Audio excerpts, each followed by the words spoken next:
MararaWaves.com.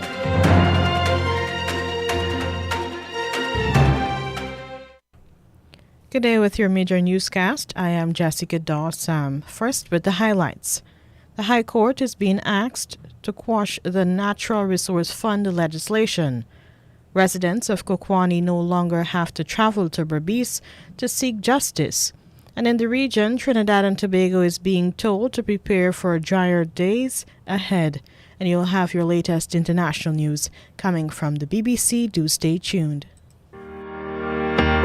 Advertise with us on News Talk Radio Guyana 103.1 FM for best coverage on programs on motivation, beauty and health, parenting and relationships, knowing your rights, and a variety of enlightening content, and get value for your money. Call our helpful staff today on 223-1056 or 223-1041 today.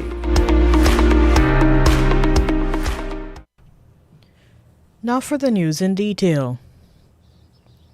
Opposition, a Partnership for National Unity plus Alliance for Change, Chief Whip Christopher Jones and trade unionist Norris Witter are challenging the constitutionality of the Natural Resource Fund. They want the High Court to quash that legislation since they believe it was not properly passed by the National Assembly due to the absence of the Speaker's mace and a lack of consultation. The High Court is being asked to order that the Natural Resources Fund Act 2021, subsequent orders and regulations, all actions taken by anyone, including the Minister of Finance, and the Constitution of the NRF Board, are null and void and to be of no force and effect. Mers, Jones and Witter are seeking a High Court declaration that the executive's failure to constitute the Constitutional Human Rights Commission violates the Constitution, and so the Attorney General must be directed to set up such a body. Another order being sought is for the NRF to be replenished of any monies taken out of the fund. The applicants say neither they nor other stakeholders had been consulted before the bill was tabled in the Assembly, and this violates Article 13 of Guyana's Constitution and the International Covenant on Civil and Political Rights, to which Guyana is a party. Several APNU plus AFC parliamentarians had disrupted the proceedings of the National Assembly by blowing whistles, pacing around the chamber, dragging the mace and taking it outside, and allegedly disconnecting the internet and audio connections while the finance minister had been speaking on the bill. The finance minister had been encircled by government parliamentarians during his presentation. APNU plus AFC parliamentarian Annette Ferguson had later admitted to removing the mace because she had been fed up that calls for consultation about the bill had been ignored. Governance and Parliamentary Affairs Minister Gilty Shearer then put the bill to a vote, and it was passed by a simple majority. House Speaker Manzoor Nadir had later told reporters that a replica mace had been used and that the bill had been properly passed by the House. ExxonMobil, will spend $10 billion on developing the Yellowtail oil discovery offshore Guyana over the next 3 years. Monday's announcement came just days after the Environmental Protection Agency granted a permit and the Ministry of Natural Resources issued the license both for Yellowtail. President of ExxonMobil Guyana, Alistair Routledge, says Yellowtail is expected to begin commercial oil production in 2025. This fourth project in the Starbuck block is expected to produce approximately 250,000 barrels of oil per day starting in 2025, increasing our total capacity to approximately 800,000 barrels per day. Mr. Rutledge says Yellowtail has almost 1 billion barrels of oil to be extracted. Production from the One Guyana Floating Production, Storage and Offloading Vessel, or FPSO, will target an estimated resource base of more than 900 million barrels of oil. The project will include 6 drill centers and up to 26 production and 25 injection wells. President of ExxonMobil Guyana, Alistair Rutledge. The University of Guyana is training trainers of the Guyana Police Force as part of a strategy to retool the police academy. Through UG's Center of Excellence for Teaching and Learning, 75 police training officers have been equipped with the required skills. Instructional delivery topics included instructional strategies, policing in a culturally diverse background in the Guyanese setting, reflexive praxis, Bloom's taxonomy, and teaching adult learners, among other things. The course consists of 3 levels, and this is the beginner's level. UG says participants for this course were selected by the Guyana Police Force based on the tertiary institution's criteria. The Trained Teachers course began on March 2, 2022 and ran for 2 weeks. The course consisted of 13 modules. Each module provided trainers with a range of knowledge, skills, and competencies related to instructional design, instructional delivery, and assessment, both face-to-face and online. UG says the course aimed to increase the teaching repertoire and to build the teaching capacity of the GPF trainers. They were provided with strategies, concepts, knowledge, and skills that they can implement in the classroom. The General Rather Workers Union, GAU, says it is mobilizing solidarity from other trade unions and civil society organizations to pressure the government into agreeing to increase the minimum wage. Back in 2019, the Tri-Party Committee under the APNU plus AFC government had decided that the minimum wage would increase from $40,400 to $60,000. After the PPP took office in August 2020, Labour Minister Joseph Hamilton had supported the increase, but Cabinet was yet to give its approval. President of the GAU, Norris Witter, said other stakeholders are being asked to join in the struggle for the increase in the minimum wage. This is an opportunity for us to separate the sheep from the goat. We will know who are the true labor leaders and who are the ones who are pretending and parading, right, to be labor leaders. We did not directly invite any union. We made at our initial protest on last Friday, we made a public call, right? But we will go beyond that. We are going to write to each individual unions by midweek. You understand? Setting out very clearly, right, what our intention is and invite them to join us in solidarity. The Guyana Trades Union Congress, Clerical and Commercial Workers Union, and the Guyana Workers Union have so far endorsed the decision to pressure the government to increase the minimum wage. Residents of Kokwani in Region 10 no longer have to travel to Berbice to seek justice. The community of about 4,000 residents now have a court. The more than a 37 million Guyana dollar court was officially declared open last week. Chancellor of the Judiciary Justice Yonet Cummings Edwards says while everyone at Kokwani knows each other, the law is broken at times, and so the court will help to uphold the rule of law. The Kokwani court will sit twice per month. Now for the news in the region.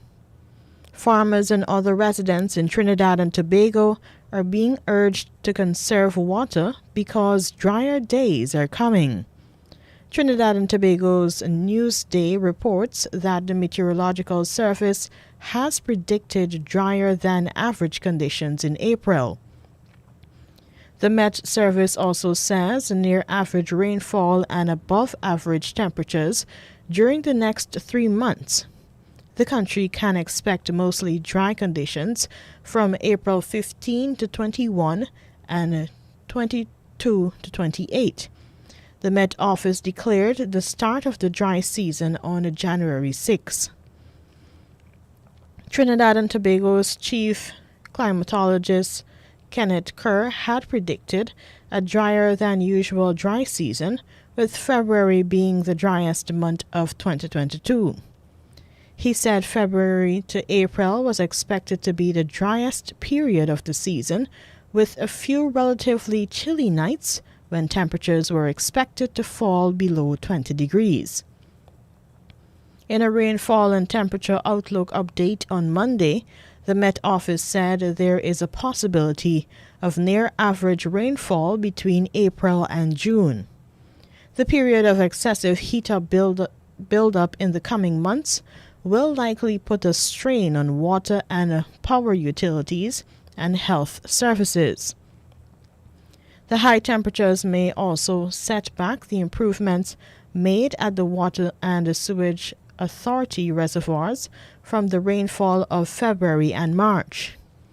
From its predictions, the Met Office has asked the public to conserve water but be aware of agricultural pest and disease control measures and bushfire risk, and revisit operational and contingency plans to manage dust or smoke-related respiratory ailments.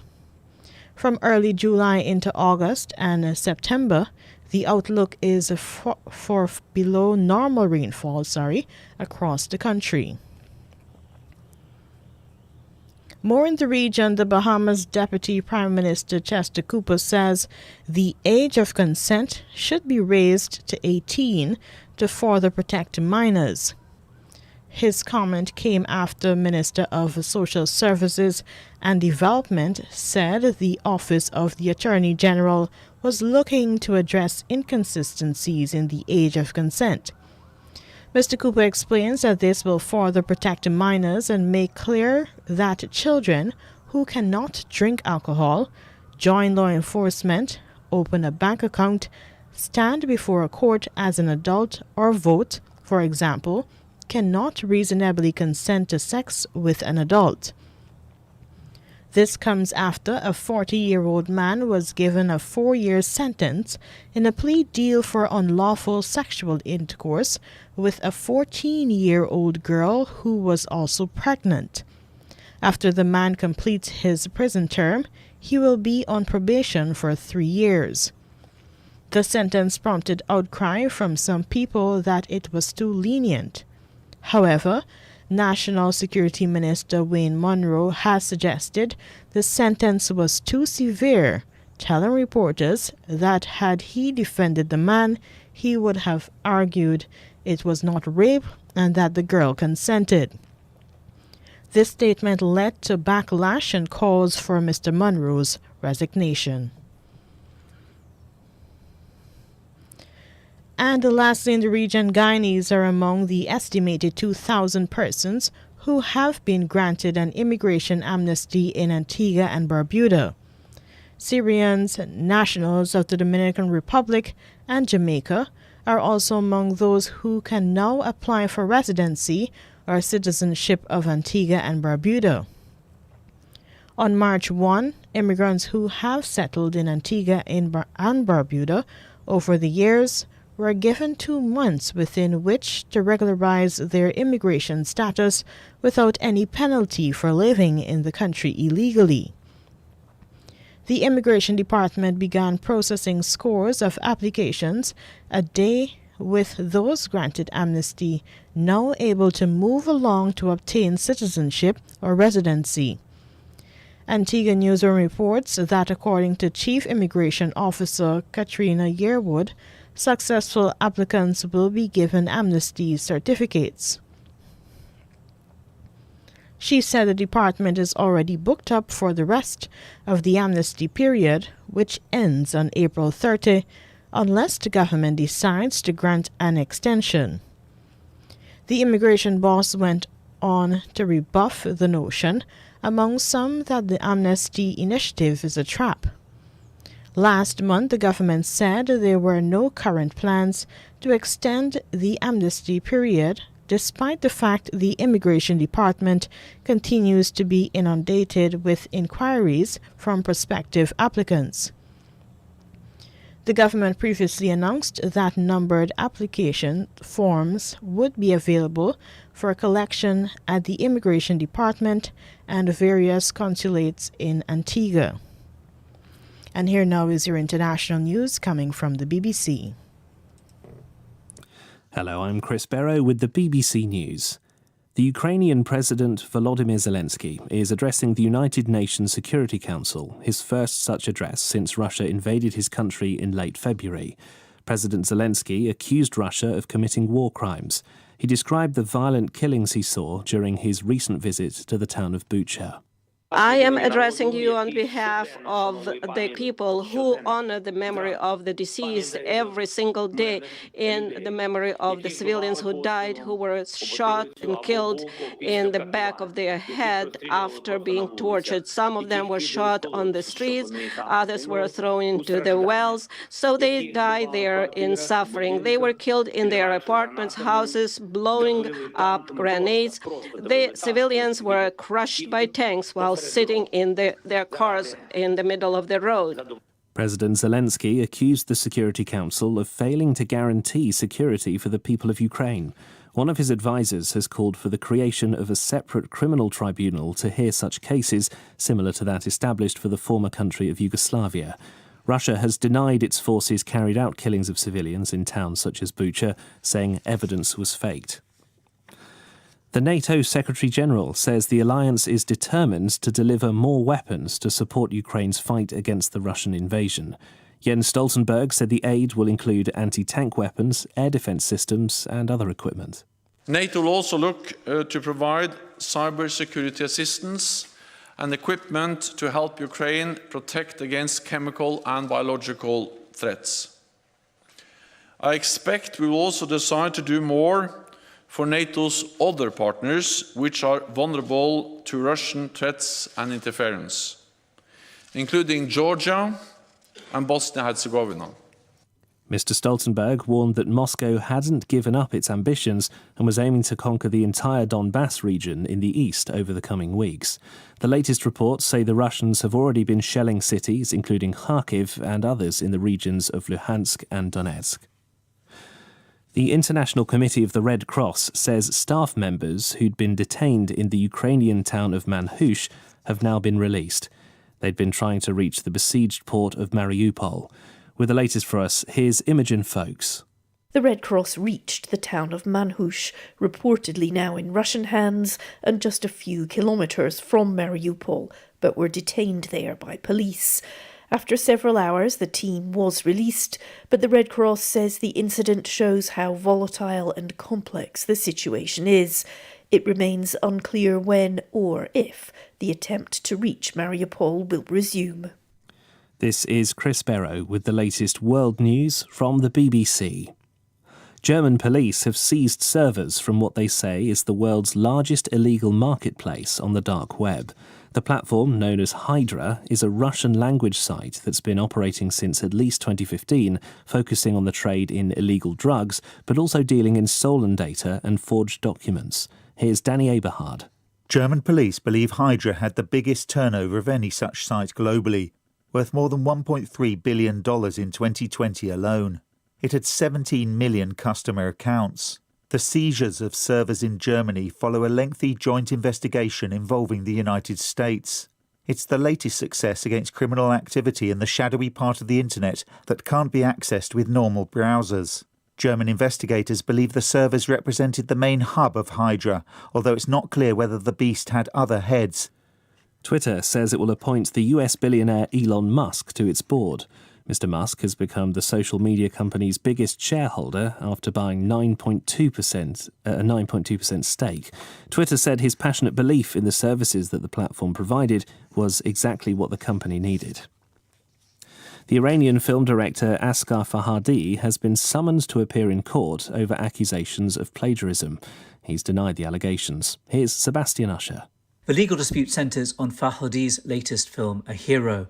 One of his former students says the story was lifted from a documentary she made several years ago, and she issued a lawsuit claiming copyright infringement. Farhadi's legal team issued a counterclaim. Now the case appears finally to be headed to court, with a summons issued for Farhadi to attend. His renown as one of the world's leading filmmakers has been recognised by 2 Oscar wins for Best International Film for A Separation and The Salesman. Sebastian Usher reporting. And that's the latest BBC News. And that was your international news. Here now is a recap of the highlights.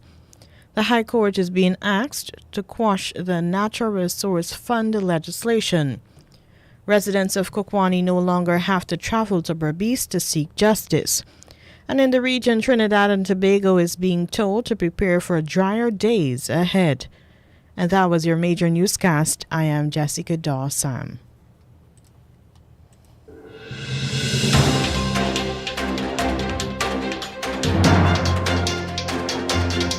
This has been the news, compiled in the News Talk Radio newsroom.